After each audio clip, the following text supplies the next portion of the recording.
suppose I have to say some words in the beginning. So I welcome everyone participating in this joint Academy Day, uh, this time with the Royal Society of Canada. It's the third joint Academy Day, and we do this with various countries, and we are very happy that it can take place now, even as we all know the circumstances are not the best one. I would highly welcome Jeremy McNeil, the President of the Royal Society of Canada, and Paul Young, the International Secretary of the Royal Society of Canada. And I would particularly mention also from our side Oliver Schmidt, who is our President of the no, I don't know, how do you call your class in English? Division of Humanities and Social Sciences. Division of Humanities and Social Sciences, who had the idea to do this and put it all together, and our Vice President, Michael Ireland.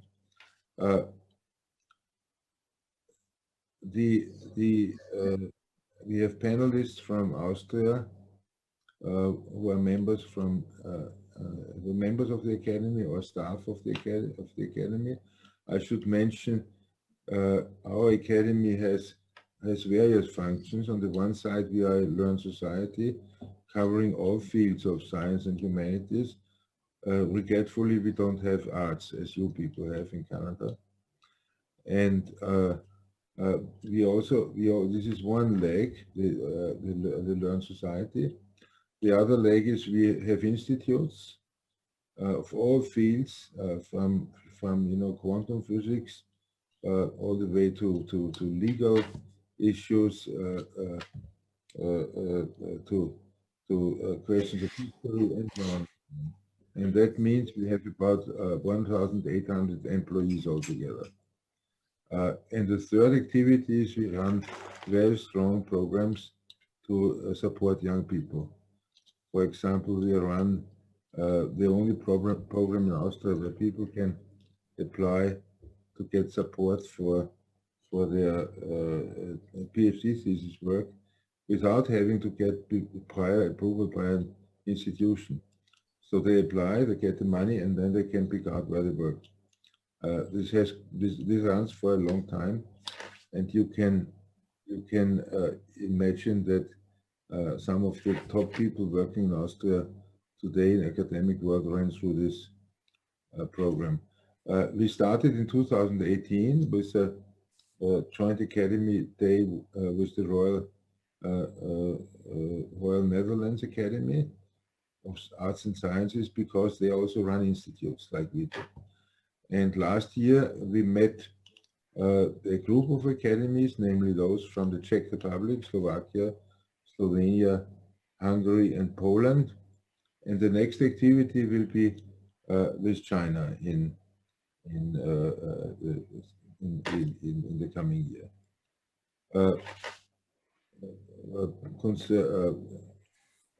I know that you are, let me cut down a little bit on my time here. I find it interesting that your Royal Society consists of 3 independent academies. And what's interesting to note is that there is no branch for technology. So I wonder, whether there's a separate society for technical sciences, or whether it's included somehow in what you people are doing. I should mention a few things I've been told on collaboration or joint activities between Canada and Austria. Most important is a commission, a scientific commission which we have. It's called the North Atlantic Triangle. The chair is Vladimir Zakharasievich, who will also participate very actively in our activity today. The highlight, to mention one example, the highlight in June 2018 was a keynote lecture by Chad Gaffield, former president of your society, on the title Embracing Transatlantic Research Collaboration in a New Era. This is closely connected to topic of panel 1 today. There are many other contexts: social anthropology, ecological environmental studies, mountain research, cultural history of Asia. I myself have visited, I think, all the significant quantum institutions in Canada, like the Perimeter Institute, and activity at various universities, which are quite impressive. And actually, some of my former students are professors at various Canadian institutes. So anyway, warm welcome again. I hope you can come to Vienna physically in the not too distant future, and I might pass on the word to President Jeremy McNeil. Thank you. Thank you, Anton. On behalf of the Royal Society, I would like to thank Professor Zindlinger and all of the members, Oliver, and everybody at the Austrian Academy for the invitation, because international research, as you mentioned, Chad talked about transatlantic collaboration. This is a very important part of our strategic plan. And of course, for us, as you mentioned, we have the 3 academies: arts, social sciences, arts and humanities, social sciences, and sciences at large, which does include some areas of technology, obviously. As an aside, we are actually doing and undertaking a major evaluation of membership and qualifications at this point in time, because one of the things that has come up very frequently recently is interdisciplinarity. And, you know, are you one or are you the other? And one side will say, well, you should judge them. So we're thinking about how, as sciences and the social sciences and the whole areas integrate, how we would deal with people that are truly interdisciplinary. For us, it's extremely important as well, because we also have what we call the college, which is part, so it's sort of a fourth arm of the Royal Society, which are for younger scientists. So we have not only the interdisciplinarity, but we have the intergenerational, and several of the speakers today are active in the college. And this is one thing that we are really excited about, and we hope to expand this. And one of the things that an objective is that we are doing much more outreach. You mentioned with students, we're actually trying hard now to get involved on a much more local scales with regional networks, where we will have events with universities, the general public, on topics of great importance, either nationally, internationally, or regionally. And one thing I would say with this, we are in the process of working with a group here in Canada called Let's Talk Science, which is for primary all the way through high school, working on STEM. And we will be, we've applied for a grant to work with them, where the college members and the fellows will work with them to ensure that the plans in the school and the programs are sustained with, they're given hopefully good advice on how to plan the different programs, particularly as it relates to the environment and climate change over the next 3 years that we'll be dealing with this. I think it's important, we're really delighted to have been invited to this, because our international activities we see as very important. And I think the amazing collaborative international response to COVID-19 demonstrates, as did, I don't know how many of you remember when Zika broke out a few years ago, the amazing advance that we made in the knowledge about what was Zika through the scientists internationally stepping up and working in collaboration together. And I think this is something that we really have to look forward to. I really am sorry that it isn't virtual in this case, that it is virtual in this case, and we don't have the opportunity to come and visit you at this point in time. But I think we have learned one thing from this whole COVID experience with the virtual reality, and that is that we can undertake events like this. That doesn't rule out the face-to-face, but I think in the future we'll be able to have face-to-face meetings, but ensure that we have a much broader reach by offering it virtually at the same time, so many people who couldn't afford to travel or are otherwise engaged and couldn't travel for 2 days may be able to do so. And that's really all I have to say. It's a real delight to have been invited. I think we have some amazing topics to be discussed that are extremely relevant, not only to our 2 academies, but to the population of the world, to be quite honest. So thank you. And thank you once again for the invitation. I believe it's Paul's turn, I think. Okay. Thank you. Thank you, Anton and Jeremy. I'd also like to echo the previous comments and thanks that have been expressed, and just say a few more words about the importance of collaboration. This Joint Academy Day is a great example. We can share ideas across the Atlantic and beyond, and we will find out today from all of the expert panel discussions. At a time of pandemic crisis, collaborative science has become even more essential and has certainly contributed to the rapid response to vaccine development, and will hopefully provide solutions to the significant impacts of the pandemic on society going forward. The topics for discussion today are timely and touch on important issues that face society and humanity at large. More than ever, collaboration will be needed if we are to tackle not just the pandemic, but the interrelated global challenges of climate change and biodiversity loss. Academies working together multi-generationally, utilizing the expertise they contain, can influence important government policy decisions that affect us all. Our 2 academies are here in Vienna and virtual Vienna, and the academies of the G7, the G20 and other academy partnerships are also bringing science to bear in statements and advice to government on these important issues. The United Nations Climate Change Conference, COP26, for example, scheduled for November this year in Glasgow, will also try to engage nations in collaboration to further agreements on these important issues. So a lot has happened since January 2020, when the Royal Society of Canada accepted the kind invitation from the Austrian Academy for a Joint Academy Day.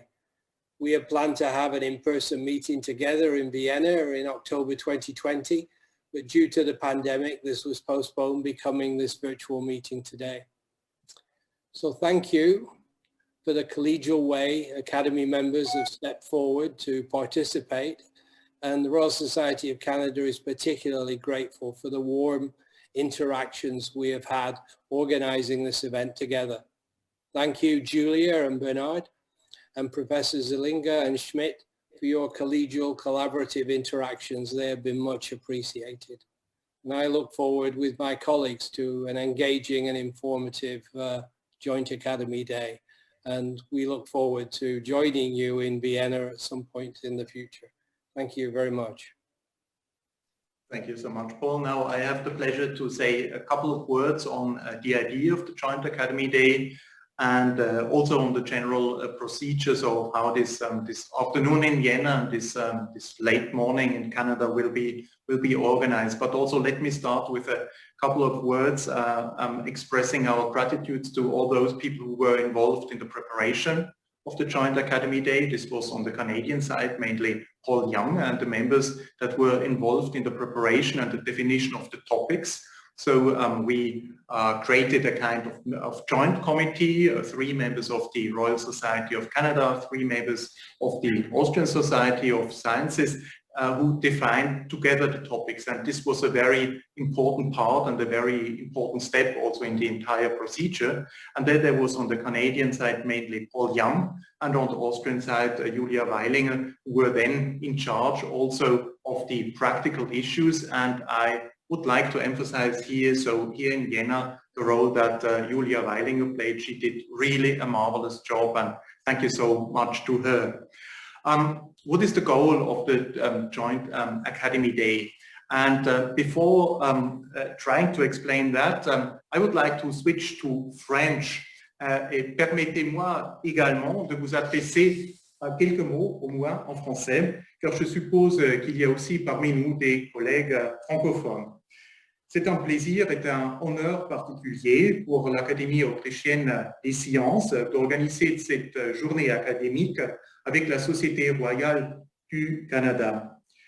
La Société s'est avérée un partenaire idéal pour un tel événement, notamment en raison de l'ouverture intellectuelle et du grand engagement de ses membres qui s'est déjà manifesté dans la préparation du contenu et des sujets que, comme je viens de dire, nous avons définis ensemble.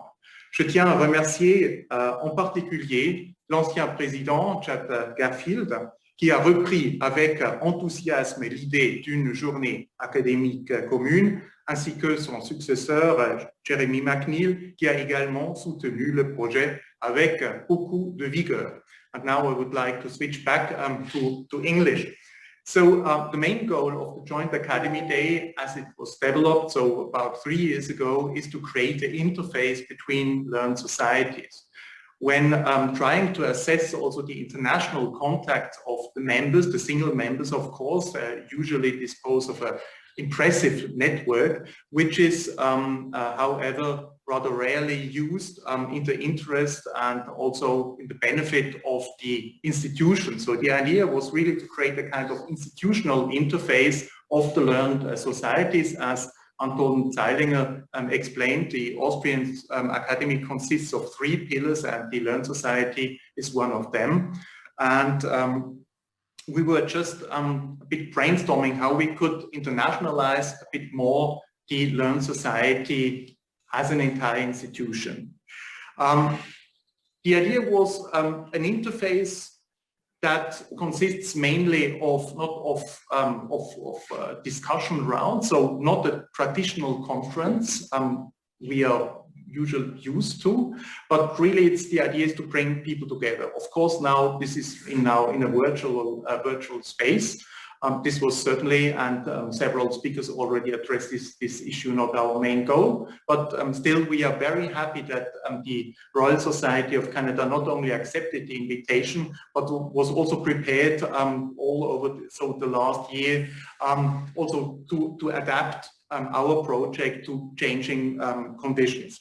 So about the procedure, there will be 6 panels. There will be always 2 parallel panels that will start now at 3:30 Vienna time, and then the second one at 5 o'clock and the last one at 7 o'clock. And we are very glad to welcome and to thank all panelists. On the Austrian side, they represent different categories of members. We have full members, corresponding members, and members of the Young Academy, and we are really very glad that all of them who we invited accepted immediately, and they were really very enthusiastic about the possibility to discuss with Canadian colleagues. So you can see in the program that the wide range of topics we will address this afternoon, stretching from multicultural citizenship and minority cultures to the question of freedom of speech and freedom of research, just to mention the topics of the first and the last panels. As with the previous partner academies, we are also going to publish the results of the discussion of this morning or afternoon in a special publication in our series Academy in Dialogue, Academy in Dialogue. And the proceedings, just as information for the Canadian colleagues of the first 2 Academy Days, they can be downloaded from the internet site of the Austrian Academy of Sciences. So before now slowly switching to the panels, let me just once again thank all people involved in the preparation, and mainly a special and very warm thanks to the Royal Society of Canada, who right from the beginning believed in this idea. I would like to mention also now in English, Chad Garfield. I still remember with great pleasure a lunch we had so 2 or 3 years ago here in Vienna, when the idea was born for this joint Academy Day with the Royal Society of Canada. Thank you to all of you, and now we are looking forward to this afternoon's or this morning's debate.